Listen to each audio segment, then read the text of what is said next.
And I believe that the organization itself is using black people to advance a Marxist agenda, and the corporations, the schools, the churches, the people that have gotten behind Black Lives Matter, the organization, they think they're helping black people. They think they're showing support for black people, but actually it's the opposite.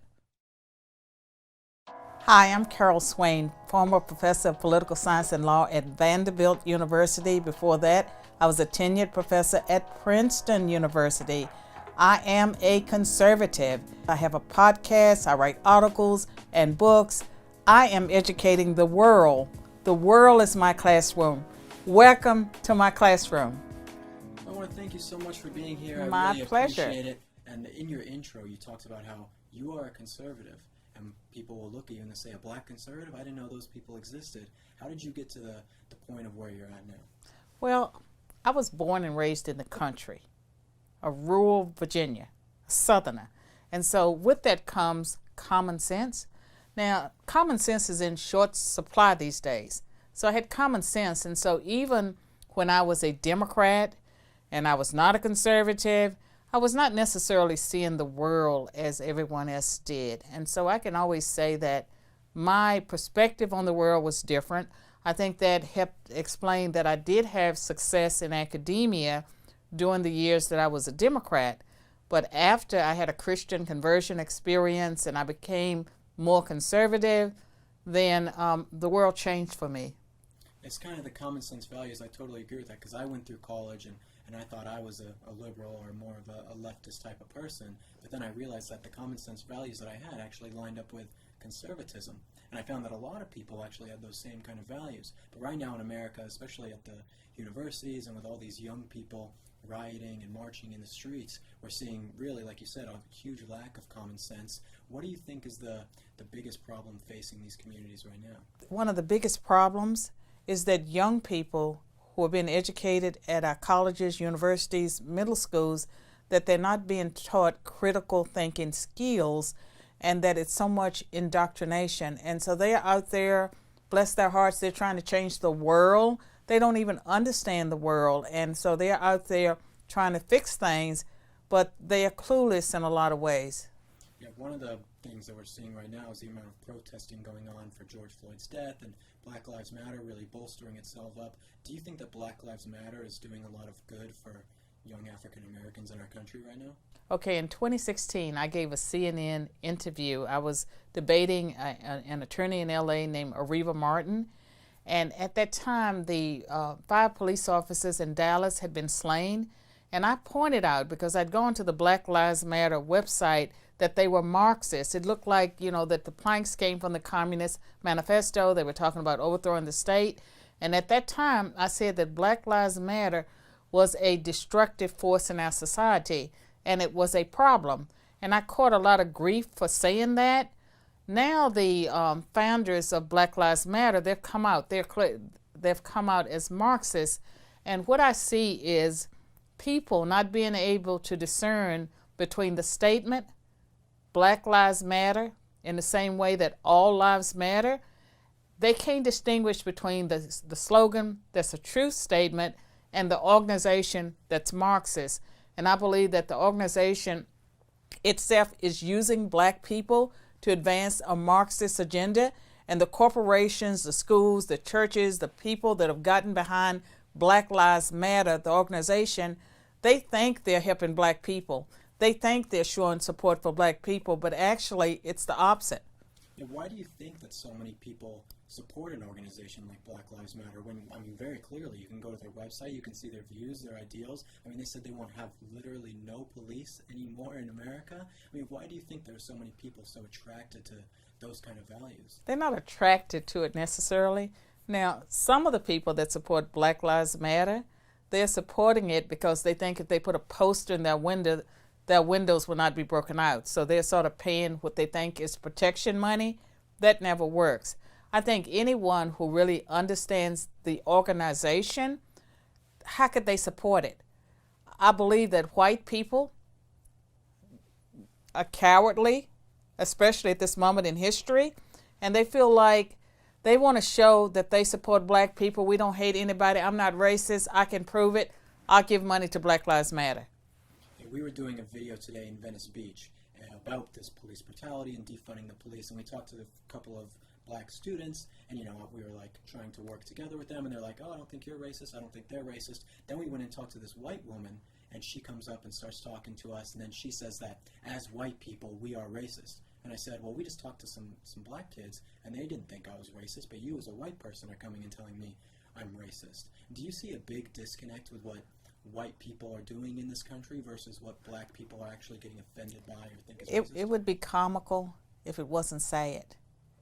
And what I see is that the critical race theorists, and critical theory is a part of Marxism, and critical race theory argues that racism is permanent. You never get rid of it. That whiteness is property. So every white person, the poorest person in Appalachia, they have this valuable property. You tell that to J.D. Wallace's relatives. You tell that to people that grew up in Appalachia, that they have this valuable property. And I think that the white arguments about white privilege and white people, they have to divest themselves of their whiteness. And so the lady that you encountered was some, quote, white person trying to be woke. She thinks that by saying that to you, that she has divested herself of her whiteness, which she doesn't realize that the way things are going with race and the way the attacks are taking place, a lot of black on white attacks. It seems to me that there are fewer white on black attacks, but that may change. She thinks that will buy her protection. It will not buy her protection. But they're trying to get protection, and they're trying to feel good about themselves. And some of them, are affluent. And, that's not necessarily privilege. That means that you had parents sometimes that made good decisions. There are people that have black privilege. I know plenty of blacks that grew up in affluent homes. They've never, lived in ghettos. They've always been surrounded by middle-class relatives. That's black privilege. I know some whites that have never had anything. Their mothers or fathers work at Waffle House. And so it's a lot of nonsense. But I think one thing that white people have learned is to be silent. That's definitely true. What do you think is the solution for fixing what's going on in this country with, race tensions are, I really think, higher than ever. How do you see we fix these kind of things? Well, back in 2002, I published a book called The New White Nationalism in America, Its Challenge to Integration. And at the time, I was a Democrat, but I was concerned about hate crimes that were taking place at that point in history. I commissioned interviews of leaders of white rights, white nationalist organizations, going from least extreme to most extreme. And what I saw were that there were certain conditions and issues that I felt were creating a devil's brew for racial unrest. I believe that some of what's taking place today, it's the fruits of identity politics and multiculturalism, because multiculturalism, as you know, argues that every group needs to identify and celebrate their unique history. What was pointed out by some of the white nationalists is that every group except whites, they felt that the Civil Rights Act of 1964, that the Equal Protection Clause of the Constitution, that white people were not being protected. And I felt like the way out for America was we needed to move away from identity politics towards the American national identity. And we're in this together. We'll stand and fall together.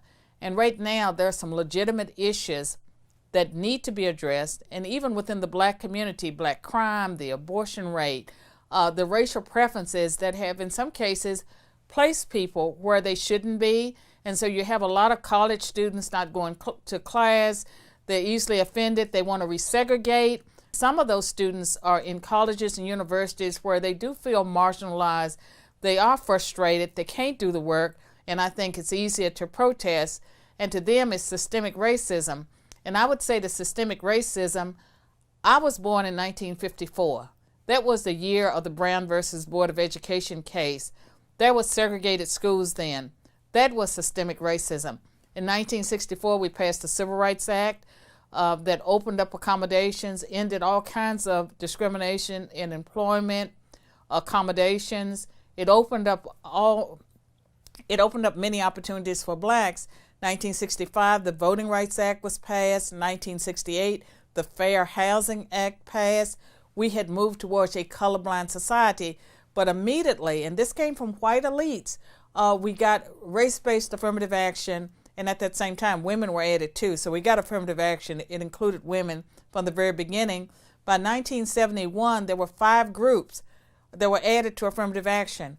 And so it was never really exclusively about blacks, but there were people that clearly benefited, and the more middle class you were, the more you benefited as a minority.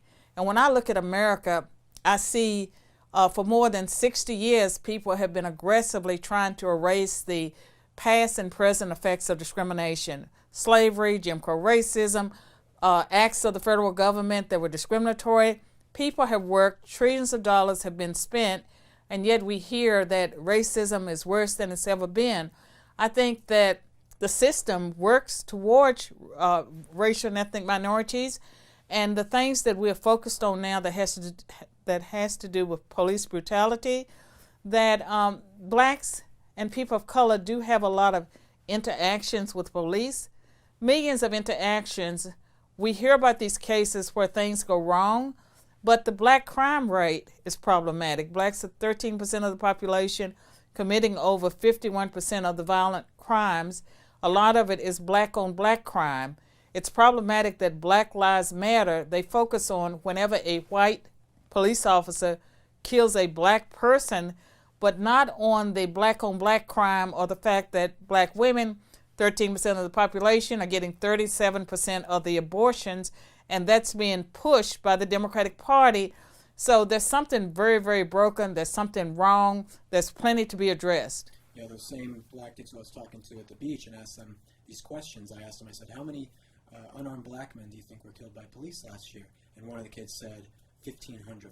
Gracious. And I said, is police brutality the biggest issue facing the black community? He said, oh, of course. And then I said, well, what if I told you that it was only 9 unarmed black men that were killed by police? And he's like, what? No way.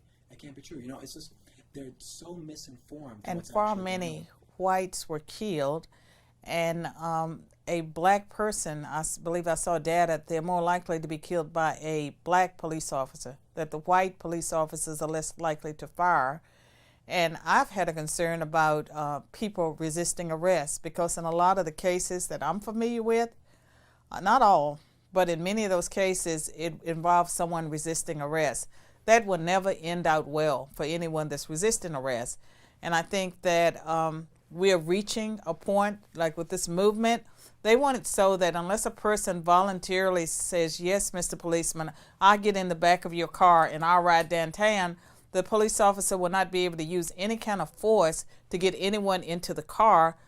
Policing collapses at that point. Yeah. And then they keep pushing those issues, and I don't know if you just saw this, but San Bernardino County, they labeled racism as a public health issue. Is that not just the most ridiculous thing you've It ever is. heard? Racism is a public health issue, but it doesn't run in the way they think it is. It's the white liberal racism that's killing black people. They're killing black people. They're killing black youth. When they tell black youth that police officers are going to shoot them, and they can resist the authority, and they need to be suspicious of authority, they're ruining people's lives. And that disrespect of authority starts in the classroom. And so you have schools, public schools, taken over. Nothing can be done because they're practicing restorative justice. And the restorative justice keeps criminals in the classroom. Teachers leave, and kids that are afraid of the criminals, they drop out of school. And it's the exact same thing with not even just the police, but the interaction between white people and black people. Like I went to a high school, middle school that was very diverse with lots of black kids, Mexican kids, white kids, and I never really had a problem or run-in with racism. But now these people are coming in and saying, oh, America's so racist. What is that telling these young black students? They're telling them that white people have a problem with them, and that, black people should be scared of the white people. You're putting racism there where it wasn't before. I know, and most people that I know, like blacks and whites, we work together. We go on vacations. We go to church together. There's no race problem. There's only a race problem when the media creates a race problem. And I think about myself. I grew up in poverty, high school dropout, married at 16, went to a community college, and then went on to get other college degrees. I did not have anyone telling me that I was a victim, that because I was black, poor, female, that I couldn't do the things that I was able to ultimately do. I believed in America. I believed if I worked hard that I could achieve the American dream, which I did. And when I got to graduate school, that's when I learned the theories of oppression. I learned that I was black, I was poor, I was a woman, I was a mother, that I couldn't do the things that I had already done. Had I heard that at a different stage in my life, I'm not even sure I would have tried. Yeah, it seems to me that conservatism and those common sense values we talked about at the beginning, those are the things that you're innately born with. And then leftism has to be taught to you by someone, usually at a university. And it's so sad, too, because the people that are teaching that, is it okay to say BS on this show? You can say whatever you want. The people that are teaching, that BS are people that they're clueless. They don't know what they're talking about. And a lot of times it is young white people with guilt because they had two parents. Oh, that's the most horrible thing to have two parents, right? And so they go and they look at people and they feel sorry for them, but they're really racist because they believe that because a person is black or they're living in the ghetto, that they are not able, that they're less able to do things. And to me, that's very crippling. And for people, what you believe, your attitude is far more important than your race, your gender, or anything like that. Or your social status, your poverty, your attitude, what you believe about the world. And I would say that, for anyone of any race or socioeconomic standing. And so you could be born and raised in the most affluent family, white, and still be disadvantaged because you're crippled by what you believe. Right. And I keep going back to these interviews I did today, but again with that same white woman who I talked to. And she said, you're racist, I'm racist, there's all these systematic things against black people. And I said, how do you think that makes black people Ask feel? her, how does she know? Yeah, how does she know? But how does it make them feel? They have all these hurdles, these things that they can never overcome? And that only white people can save them. Right. And something, I just was in D.C. and the Black Lives Matter, they had their graffiti everywhere. Mm-hmm. There were signs everywhere. But there were a lot of white people. And if I were a Black Lives Matter activist, if you can imagine that, I would be upset. I would be seething at the fact that young white folks took over my movement. Yeah, I mean, the audacity of, I don't know if you saw this one woman, she's a white woman talking about racism, and she's yelling at black police officers. Well, she identifies as black, I guess. Yeah. Did you have her join the NAACP? Well, they would take her money, for sure. Yeah, I'm sure they would. Going back, we were talking more about, your upbringing and things like that. You did a PragerU video all about, the history of the Democratic Party, and we get emails to PragerU and messages all the time that's the video they saw that made them fall in love with PragerU or wake up to, the truth. So I just want to say thank you for that. And for the people who haven't seen that video, what is the main message of what really is the history of the Democratic Party? Well, the history of the Democratic Party is it was the party of slavery. It was the party of the KKK, the Jim Crow racism. It was the party that maintained the lynching. And when the Civil Rights Act of 1964 passed, more Republicans than Democrats voted for it. And so it has been the party of segregation. And it only made the apparent switch when blacks got the right to vote. And so they brought some into the system. But they have really maintained a system. Think about their embrace of Margaret Sanger and abortion, where you have 80% of the abortion clinics in black neighborhoods, and they don't have the interests of black people. And people always say the number one argument on that video is always that the party's switched, now Republicans are the They have to believe that, and I can tell you, I was born and raised in Virginia, and Virginia was the state that had massive resistance to integration. In fact, even though I was born in 1954 and started school in 1960, it was 1968 before we integrated in Virginia. Prince Edward County, Virginia, closed down their school system rather than to integrate. And the Byrd machine, that was a political machine, they fought integration. And in 1969, the state elected its first Republican governor, Linwood Holton. And the first thing that Linwood Holton did after he was inaugurated was take his small children by the hand, walk them to a public school in Richmond that was predominantly black, and enroll his two children. And he was the one that started appointing blacks in Virginia. And so Virginia, they have a governor now, Northam. He's the guy that appeared in blackface. You know, the pictures of him appearing in blackface. But the Democratic Party has not changed a whole lot.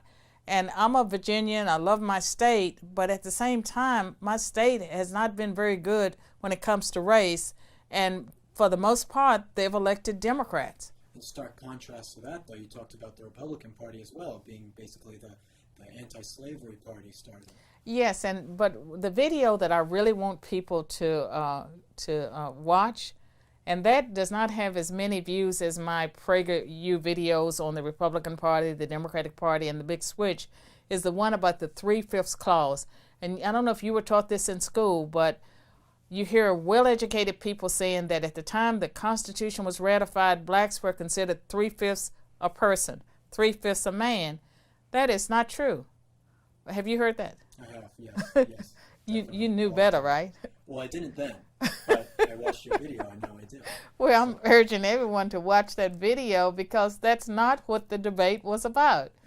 It was not about whether or not blacks were 3/5 human. The South wanted to count all of their 600,000 blacks because they would get more seats in Congress. And so it was really the anti-slavery North that wanted the 3/5 clause. They wanted it because they did not want the South to get all those extra representatives in Congress. Had they gotten those representatives, slavery would have lasted longer. So it's the opposite of what people believe. Yeah. It usually, I mean, when you look back at U.S. history and the things that, like, I've learned now that versus what I was taught in school, I mean, I was forced to read the Howard Zinn novels, People's History of America, back when I was going through high school. And people are still pushing that. And the most dangerous thing out there now is the 1619 Project with Nicole Hannah-Jones. She works for the New York Times, and she's really a big reparations advocate. And they keep, going back to reparations and saying that things are worse than ever for black people. Nothing's changed and all this systemic racism. And again, I was born into systemic racism. I knew systemic racism. What we have now is not systemic racism against people of color. I think there's more racism against white people at this moment, particularly white men and white boys. And I think there's a lot of shaming. And the woman that you encountered, this is someone who is ashamed of her race. And I don't know how many times she might have been down on her knees begging for forgiveness. But to me, that is a very disturbing sight to see white people down on their knees begging black people for forgiveness of something their ancestors may or may not have done, depending on when they arrived in the U.S. You're like using them as a prop. Like if I were to sit here and apologize to you, I'm not doing it to apologize to you. I'm using you as like a prop for, to make myself feel It's better. that virtue signaling. Exactly. Yeah. Going back to me reading the Howard Zinn novels and stuff, and you as a professor at a university for a long time, different universities, do you think that young people right now are taught to hate America? They are. are. What this country's founded on? They are. And I mean, you cannot sustain a nation with people that are not proud of their country. And I can tell you, growing up in the 1960s, I loved America. I believed I lived in the greatest country in the world. I believed in the American dream. I loved the fact that I was a Virginian. I came from the state that produced 5 presidents. All those things were important to me, and I got it through my civic education. And I believe I'm a better person because I believe those things. And what disappoints me today about America is that we have a constitution. We have the Declaration of Independence. We have so many resources, and we have strayed away from the things that made us a great nation. And I believe that America is destined to fall unless we change course. When I think about nations that rise and fall, I think that we are pursuing a path that we are at risk of falling to Russia or China or North Korea or one of those nations. And it is because we are destroying ourselves from within. And it's, it's no foreign enemy that's out there with a gun. We are destroying ourselves using all the hype around the coronavirus and the hype around racism that we stir up through the media. We take everything, we racialize it. And the people that are doing this, a lot of them are Marxists. They want communism. They're working for China. And to me, it's very disturbing what's taking place right before our eyes. Not everyone can see it. And I'm glad that you're a young person, you can see it. The people that watch your show, they can see it. There are young people that are, quote, woke. We need everyone, all hands on deck. What would you say to close this off? If you had to give a piece of advice to young black people in America, what would you tell them? Don't trust what you've been told over the decades, what you're being told in school right now in most cases. I think that they need to dig in deep and get their own information and not just parrot what other people say, because I find this is for white people too, that a lot of young people will come to college, they've solved all the big issues of the day. Like they can spout off the politically correct answer to every issue, and it's stuff that they're memorized, that they have been indoctrinated even in middle school. That's not truth, that they're being manipulated. They should never want to be educated in an environment where they only get one side. They should want to allow other people to speak. They should not be shutting down free speech. And I say to conservative youth as well as liberal youth, get both sides. You know, sometimes there are three sides. There's more than two sides, but make sure you're not just listening to one set of voices. You're not being educated. You're not being challenged. You'll never find truth that way. Thank you so much for joining us. And everyone, if you haven't seen her videos, Carol Swain's videos with PragerU, she has a few of them. They're all fantastic. They're one of my favorites. Thank you guys so much for watching this. You should share this with your friends. Comment your thoughts down below. And I'll see you guys in the next one. Thank you. What's up, guys? Thank you so much for watching this video. PragerU is a 501c3 organization. Help us keep our videos free by making a tax-deductible donation today. I'd really appreciate your support.